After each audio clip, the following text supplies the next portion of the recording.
با درود خدمت شما عزیز دلم. عزیزم در خدمت هستم با یک انرژی خوانی دیگه از سری انرژی خوانی های فال تاروت آدم و حوا. موضوع این لحظه انرژی خوانی ما پیام کائنات، یک حقیقتی که کائنات میخواد همین الان یهویی به شما بگه اون چی هستش. با نام یاد خداوند و یاری کائنات انرژی خوانیمون رو آغاز میکنیم. ما که کائنات هر آنچه که پنهان هست بر شما عزیز دلم همکنون و در همین لحظه در همین آن آشکار کنه. ببینیم این پیامی که کائنات برای شما داره چند بعد داره، به چه مسائلی میخواد اشاره کنه، این حقایقی که کائنات میخواد برای شما بگه چیا هستن.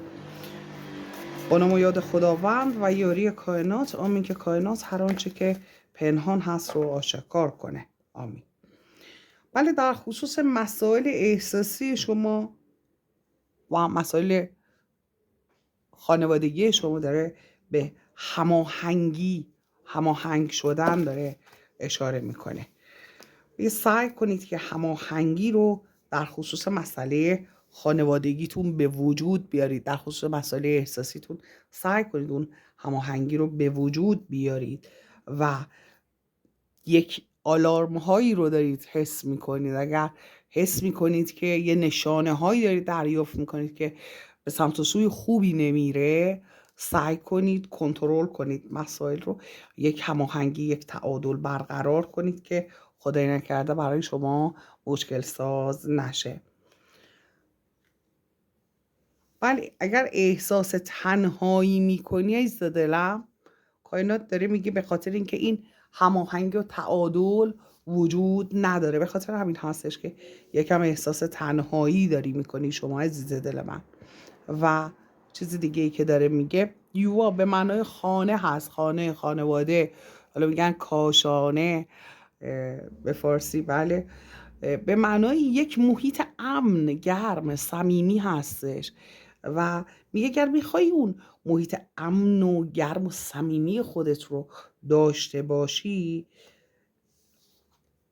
اگر در مسئله احساسی و مسائل احساسی، حالا میتونه با خانواده باشه، میتونه با طرف احساسی باشه، با دوستان باشه، اگر احساس میکنی در این خصوص ها یکم مشکل پیدا کردی یا یکم مسائل اونطور که باید خوب پیش نمیره، میگه دلیلش میتونه بر این باشه که شما یکم تعادل این هماهنگی رو رعایت نمی کنید. یعنی یک عشق و علاقه بیش از حد نشون دادن، یا یک دفعه‌ای بخواید همه چی رو جمع کنید، یه دفعه‌ای بخواید خودتون رو جمع جور کنید. حالا مثلا میگی خیلی بهش رو دادم دیگه بهش رو ندم، میگی یه تعادل برقرار کن. حالا مثلا از این ور بوم نیفته، اینقدر عقب بودم بره که از اون ور بوم بیفته. یه همچین شرایطی رو میگه به وجود نیاری برای خودت، به خاطر اینکه حقایقی که کائنات داره در موردش صحبت میکنه این در آینده نزدیک شما هستش. ممکن هست مسائلی باشه که شما همین امروز باهاش یکم چالش دارید. ببینیم دیگه به چه مسائلی میخواد کائنات در این زمینه اشاره کنیم تا مبحث‌های بعدی رو یک به یک ببینیم چی میخواد در موردشون بگه.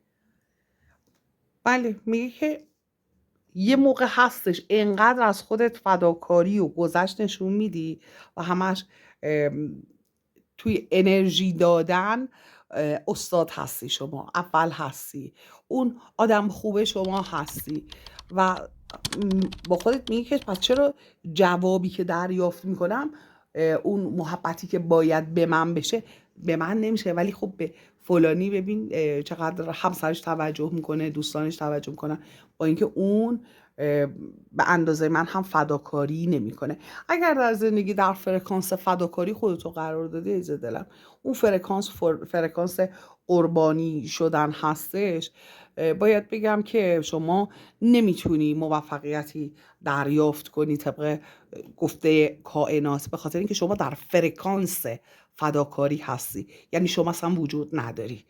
خب برای چیزی که وجود نداره کسی نه وقتشو میذاره نه بهش توجهی میکنه، نه براش خدمتی انجام میده، نه سعی میکنه خوشحالش بکنه. بنابراین اگر شما در فرکانس فداکاری هستی، قربانی بودن هستی، شما جز اینکه قربانی بشید این وسط، هیچ چیز دیگه ای عایدت متاسفانه نخواهد شد. این رو من به شما بگم که به خاطر اینکه اینجا شما فقط انرژی داری میدی، دریافتی چیزی نداری، چون اصلا به آدمای کنارت ثابت کردی من نیستم، شما هستید، شما مهم هستید، شما با ارزش هستید. و اونا هم اینو یاد گرفتن، اونا هم قبول کردن، گفتن راست میگه، ببین برای من داره چه کار میکنه، خودشو با آتیش میزنه، هرچی کم و کسرم زود انجام میده برای من، پس من مهمم، پس من یه چیزی اصلا خودم نمیدونم. یعنی یک قدرت واهی ذهنی به این آدما دادن. حالا اینکه این آدما با آدمای دیگه هم همین کارو میکنن رو بذاریم کنار، اصلا مبحثشو. با خود شما ممکنه اون رفتاری که در شأنت هستش، اون رفتاری که واقعا قلبا شما نیاز دارید رو با شما انجام ندن. و اصلا این مسئله رو هم بذاریم کنار. بنده نگاه شخصی خودم هست، من فکر می‌کنم آدمایی که توی فرکانس فداکاری خودشون رو قرار میدن، همش قربانی هستن، آدمایی که خیلی از خودشون مایه میذارن و دوست دارن به آدمای اطرافشون بها بدن، ارزش بدن. حالا میتونه این به قصد این باشه که علاقه اون فرد رو به سمت خودشون، توجهش رو به سمت خودشون جلب کنن، او رو داشته باشن برای خودشون. و میتونه این به خاطر این باشه که اصلا این یه مسئله ذاتی هست در شما عاشق محبت کردن هستی، وقتی محبت میکنی حس خوبی بهت دست میده. به هر جهت شما اینجا فقط فردی هستی که داری یه انرژی رو صرف میکنی و دیدگاه خود من این هستش که مغز از انسان انتقام میگیره. مغز شما خب وقتایی هم که شما میای خوبی بکنی یه جاهایی جلوتو سعی میکنه بگیره، چون شما دلی حرکت میکنی دیگه، احساست این رو میگه.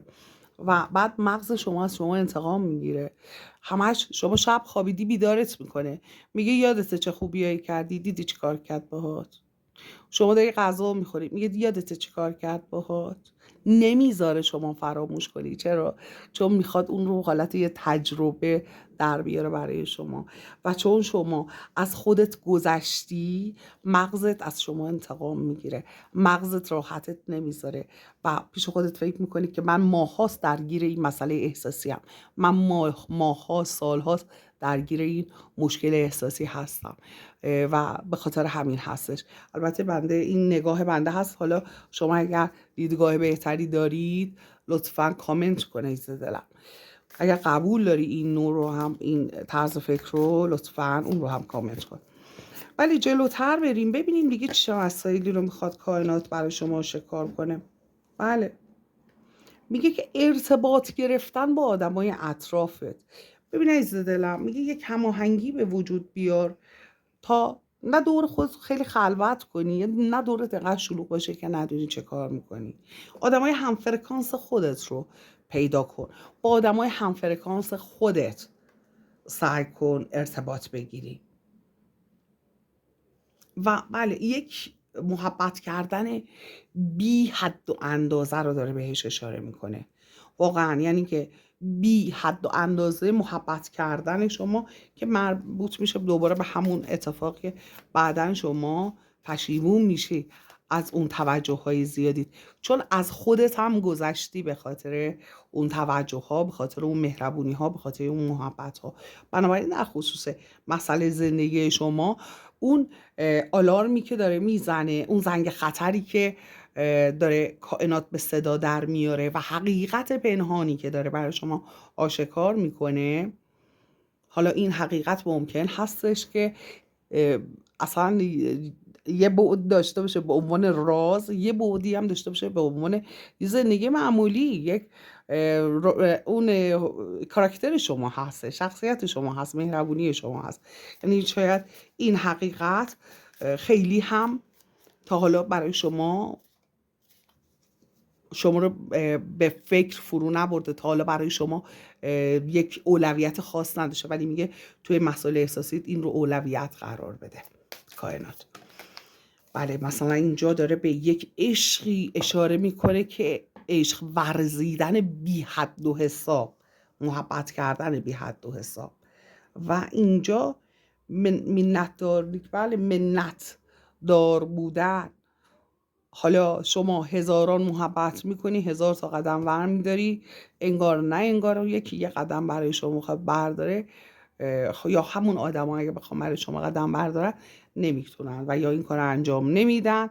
بعد شما ناراحت میشی، میگی من به خاطر این چی کارا کردم، ببین این با من چی کار کرد. طرف احساسی، من مثلا این لقمه رو دلم نمیاد خودم بخورم، دادم اون خورد، من این رفتار رو با اون داشتم، این کارو براش کردم، اون کارو براش کردم، ولی ببین چقدر زود و سریع منو گذاشتم. بله ممکنه دیدگاه های اینجوری برای شما به وجود بیاد، بعد که میگم مغز شما از شما انتقام بگیره، آرامش رو از شما مغز شما در واقع داره میگیره، نه اون فرد. اون فرد که رفته، اون مبحث هم بسته شده، تموم شده، رفته. ولی خب باز هم مغز شما به شما یادآوری میکنه، دوست نداره دوباره تکرارش کنی.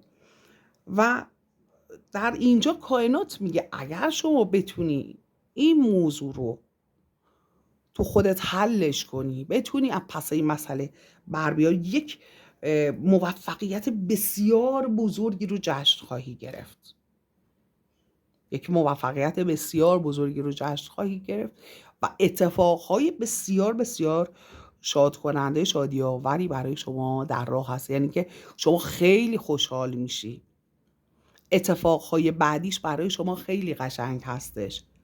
حالا شما این حرکت رو شما انجام میدی ولی بازدهیش قشنگه. مثل این میمونه که من این سنگ رو حرکت میدم، 2 تا سنگای جلویی هم دارن حرکت میکنن، درسته؟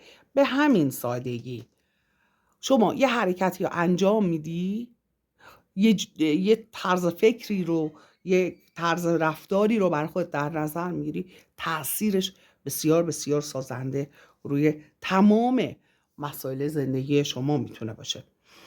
مسئله دیگری که کائنات میخواد آشکار کنه، ببینیم این مسئله چه خواهد بود. آمین که کائنات هر آنچه که پنهان هست رو آشکار کنه.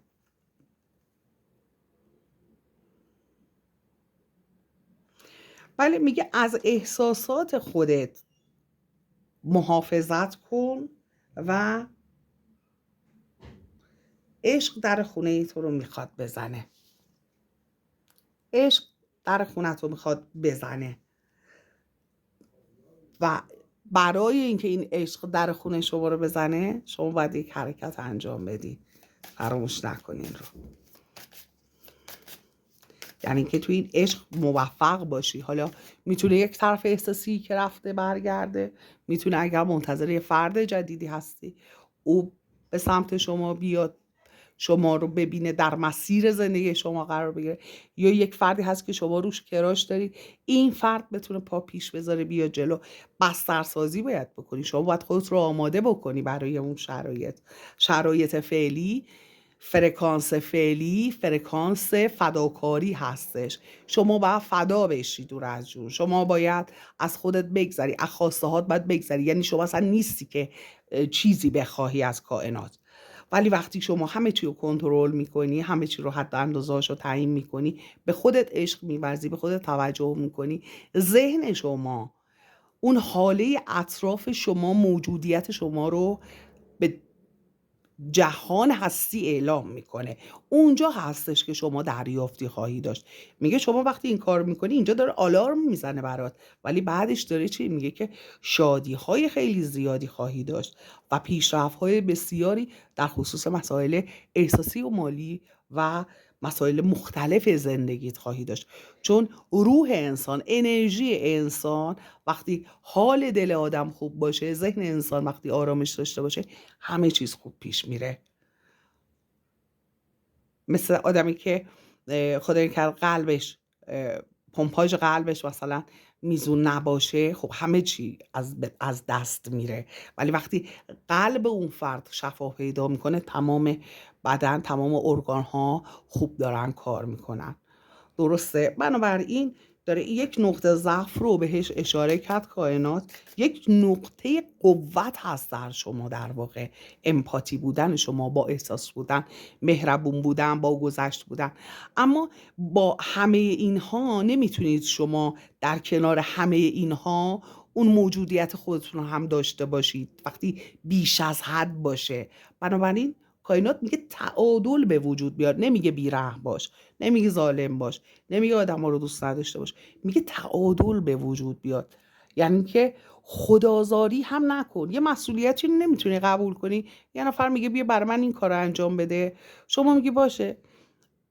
به طور مثال میخوام بگم 3 قلو بچه داره میخواد بره خرید کنه، میگه این 3 تا بچه من نگه میداری. شما اون لحظه پیش خودت فکر میکنی که خب من یه دونه‌شو میتونم نگه دارم، 3 تاش برای من خیلی سخته. ولی توی رو دروایسی هستش یا اینکه میگه خیلی این بنده خودم خیلی خسته شده، همش داره بچه داری میکنه، حالا بذار من این 3 تا بچه‌شو نگه دارم، بره 1 ساعت 2 ساعت بره آرامش داشته باشه، حال دلش خوب باشه، بره اینم استراحت کنه.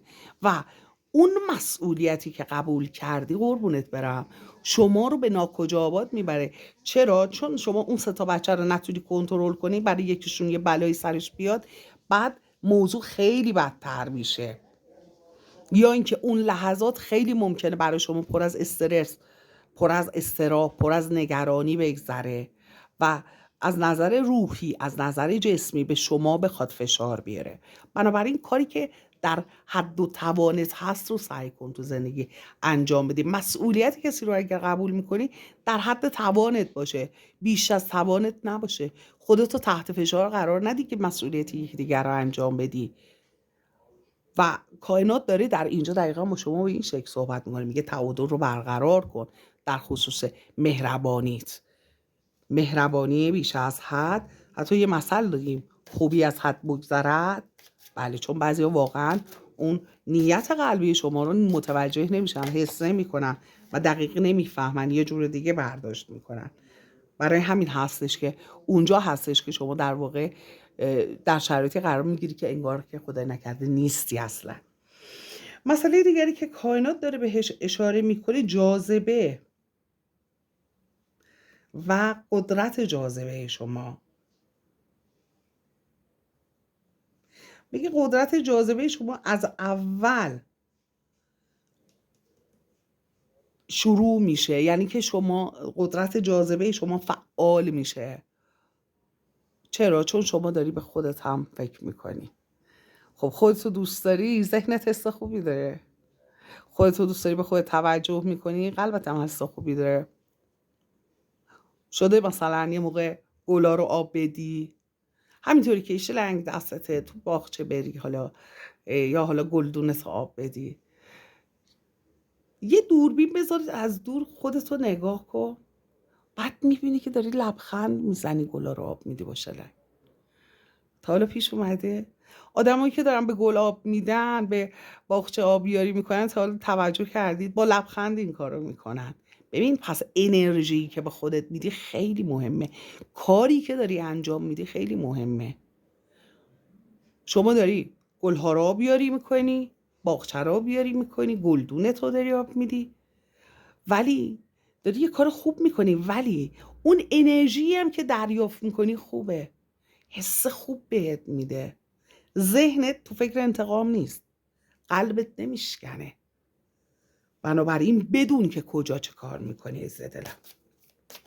کائنات میگه که شما بازسازی میشه روحت و ذهنت هر جایی که با اون نقطه برسی که باید به خودت توجه کنی، خودتو دوست داشته باشی، باید یه چیزایی رو تغییر بدی، باید تعادل به وجود بیاری در خصوص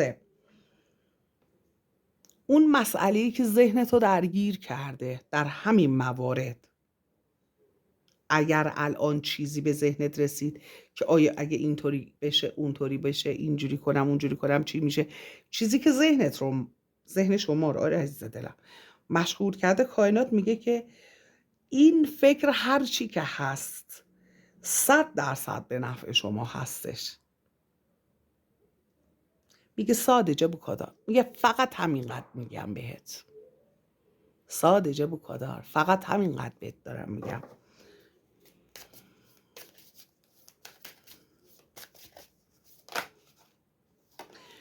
کد کیهانی 888 رو داده در اینجا. میگه احساسات فراوان. کندیمی آچیو رو میگه قلب خودم رو برای خودم میخوام احساسم رو خرج کنم. کائنات داره میگه، من نمیگم عزیز دلم. و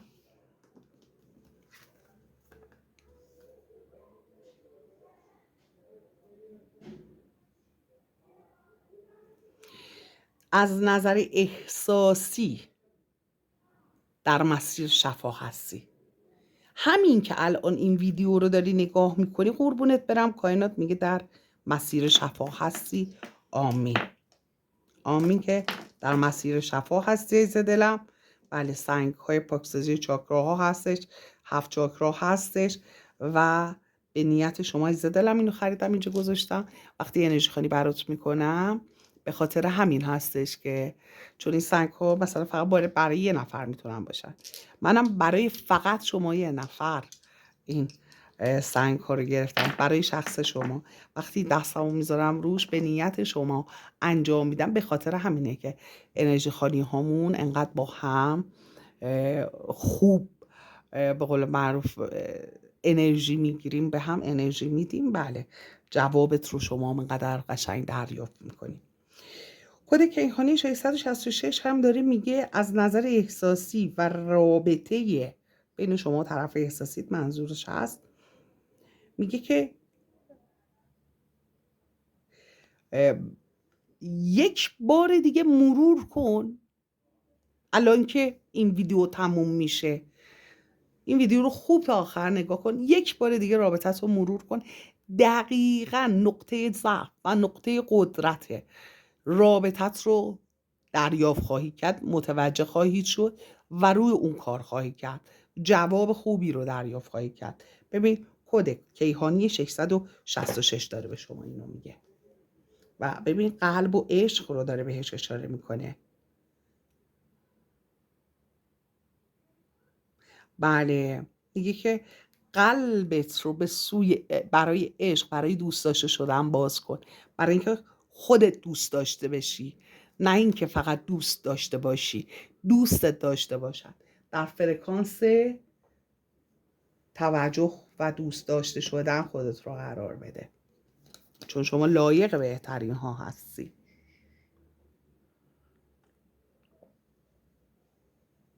ببخشید عزیز دلم.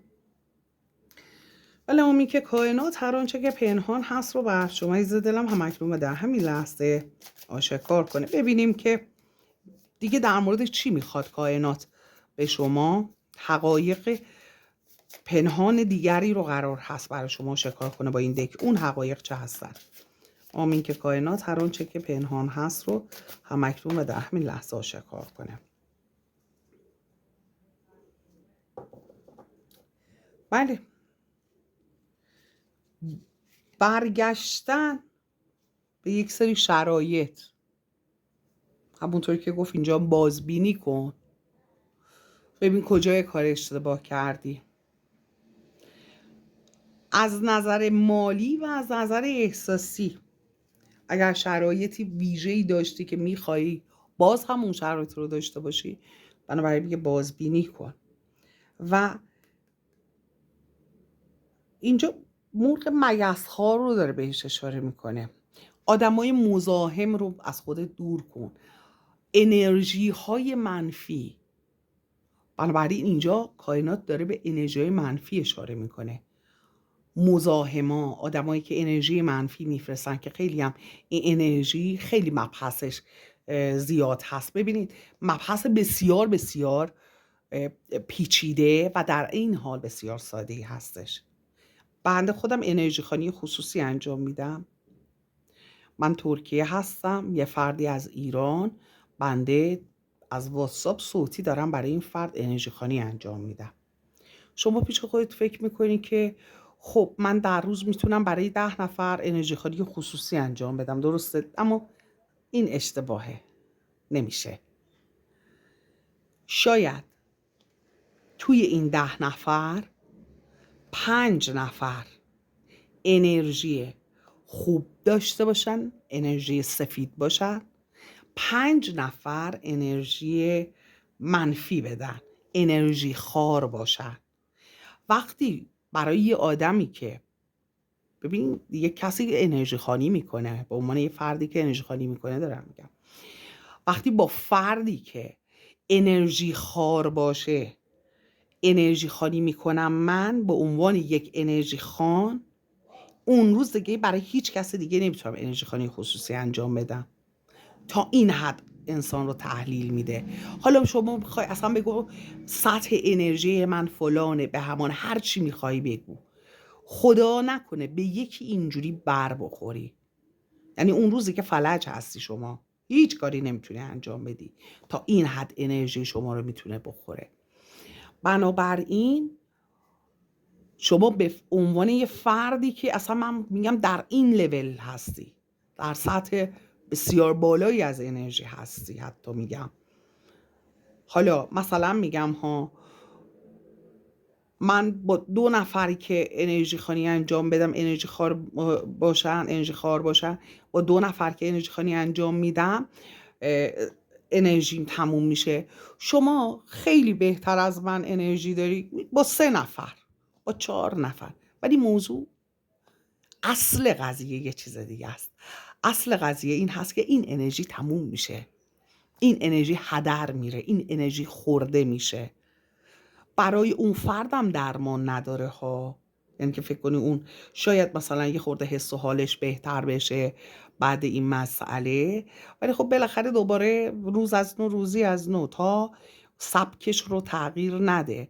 حالا یه موقع میبینی همین آدم ها یواش یواش آروم آروم آروم آروم بهتر میشن. من خودم با اینکه بالاخره یه دریافتی دارم که این انرژی خانی انجام میدم، ترجیح میدم که قطع کنم، کات کنم، ادامه ندم انرژی خانی کردم با این فرد رو. یعنی تا این حد میتونه ضربه بزنه از نظر انرژی رو، تا این حد میتونه از آدم بگیره که اصلا آدم با خودش بگه اصلا ارزشش رو نداره که بخوام این انرژی خانی رو انجام بدم. تا این حد دارم خدمت عرض میکنم.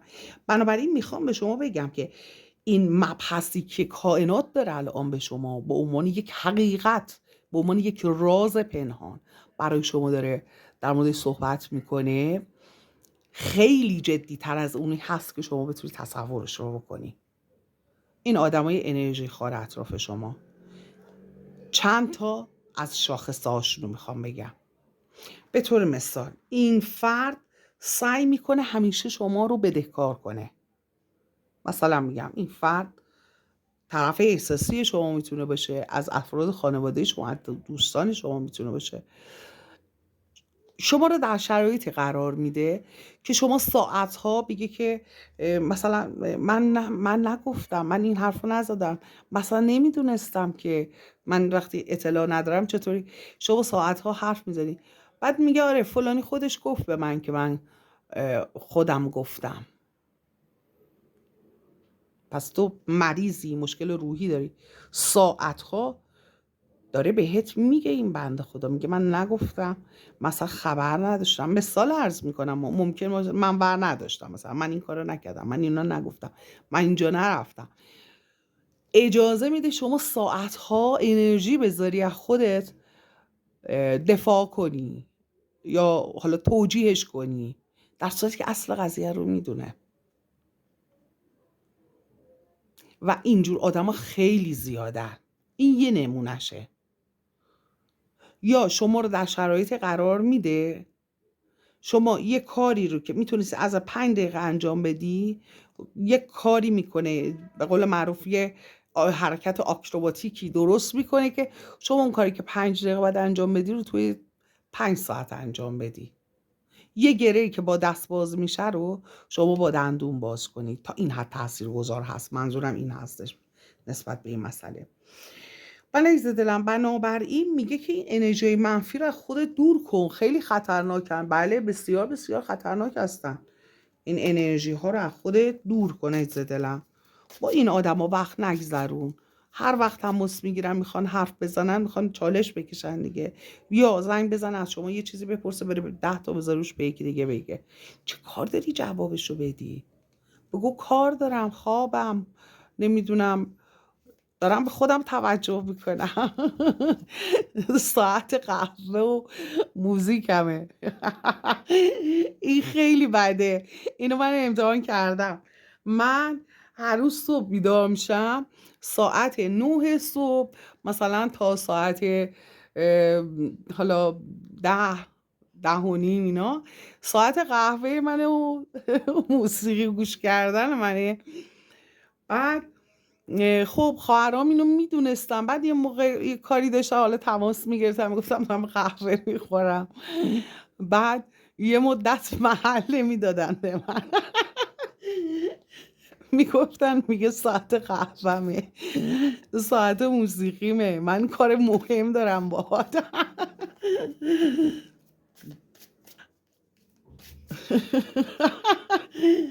آره ناراحت میشن. آخه دقیقا همون موقع میگه کار واجب دارم، یه چیزی میگه فلانی فلان چی شد، اینجا اینجوری شد، چه کار کنیم. و بعد من همونو میخوام نشنوم. اول صبح انرژیم نره. حالا نمیگم بخواد انرژیم بخوره، نه. مسائلی که در موردشون بحث میکنه، بله میگه قدرت رو میگیره، انرژی های منفی شیر رو داره نشون میده. یعنی شیرم باشه یه چیزی دارم از پا میندازه. انرژی های منفی رو باید دور کرد. بله، شرایط رمانتیک، میگه هر چقدر احساسات ریزت کار کنه و اون احساساتت رو هم برای خودت هم دلت بیاد خرج کنی، اتفاقهای بهتری رو خواهی داشت. و در اینجا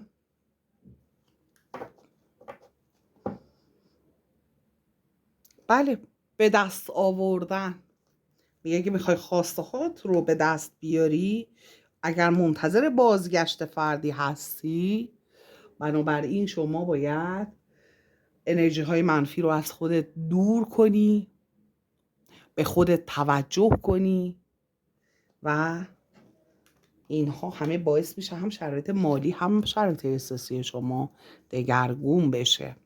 بنابراین در اینجا کائنات یک هشدار بسیار بزرگی رو داد به شما که باید مواظب خودتون باشین، از خودتون باید مراقبت کنید، از انرژی هاتون باید مراقبت کنید.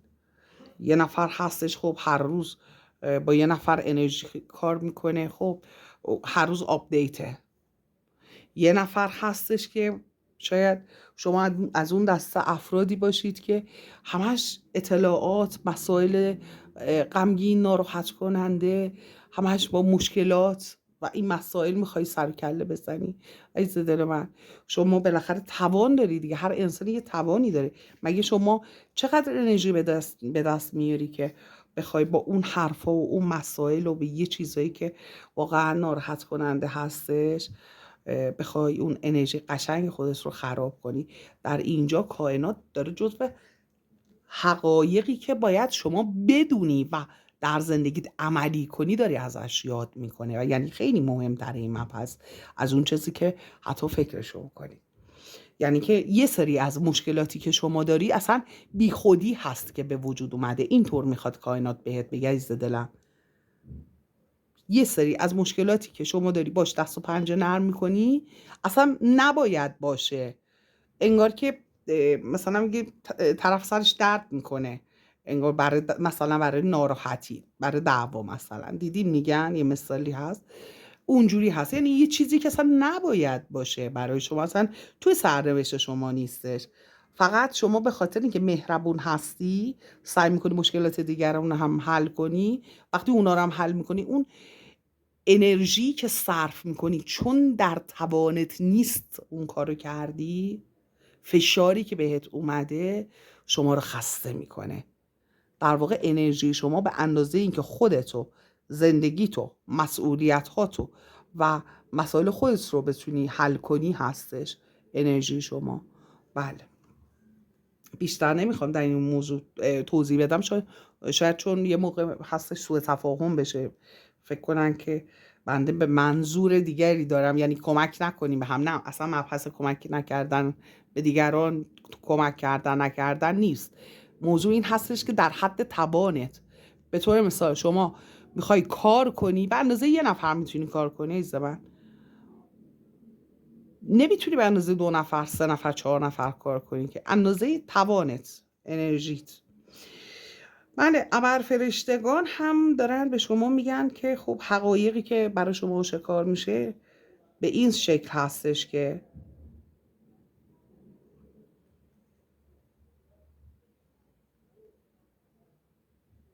میگه در خصوص اون مسئله‌ای که خیلی ذهنت رو درگیر کرده، قبل از اینکه تصمیم بگیری میگه از خودت این رو بپرس کدوم راه بهتره و کدوم راه منو به اهدافم میرسونه بدون اینکه مثلا حالا یک اشتباهی انجام بدم یا بدون اینکه به خودم یا به کسی آسیبی برسونم، بدون اینکه بخوام یه سری قوانین زمینی الهی رو زیر پا بگذارم. به این میگه همیشه فکر کن.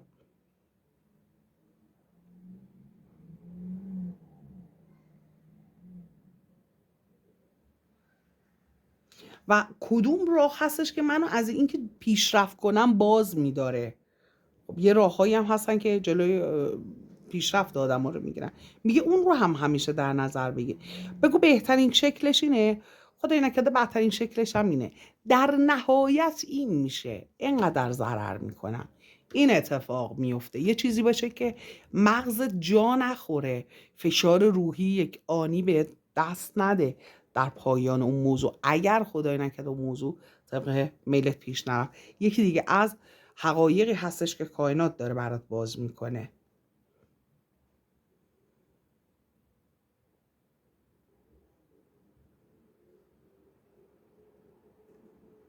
بله، همونطور که ملاحظه میفرمایید در حالت مدیتیشن نشسته و مدیتیشن داره انجام میده و این ابرفرشته میفرمایند که سعی کن هماهنگی در خصوص انرژی هات به وجود بیاری، یعنی استراحتت رو هم با اون انرژی که خودت میگیری زمان استراحتت رو تنظیم کنی، بیش از حد تلاش و این کارا رو نکنی، به اندازه‌ای که بدنت نیاز داره استراحت هم بکنی.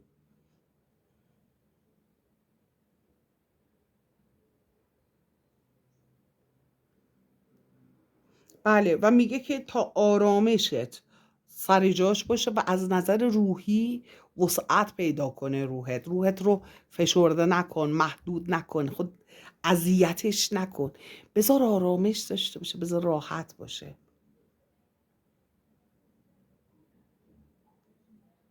و میگه که این دقیقا همون چیزی هست که الان شما بهش نیاز دارید، به آرامش گرفتن، یه خود احساس خوب پیدا کردن، از اون فشارها رها شدن.